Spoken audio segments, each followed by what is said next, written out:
عمران شیخ کی مسلم لیگ نون چھوڑ کر مسلم لیگ کاف میں شمولیت، آئندہ انتخابات کاف لیگ کے ٹکٹ پر لڑنے کا اعلان۔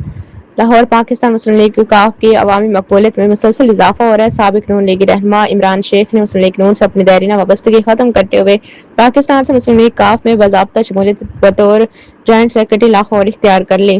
آئندہ بلدیاتی انتخابات مسلم لیگ کاف کے ٹکٹ پر لڑنے کا اعلان کیا۔ اس موقع پر کوآرڈینیٹر وزارت صنعت و تجارت پنجاب، جنرل سیکرٹری پاکستان مسلم لیگ کاف لاہور محمد ندیم پہلوان نے دیگر سینئر رہنماؤں کے ہمراہ عمران شیخ کو ہار پہنایا، پھولوں کا گلدستہ پیش کیا اور پارٹی میں ان کا پرتپاک استقبال کیا۔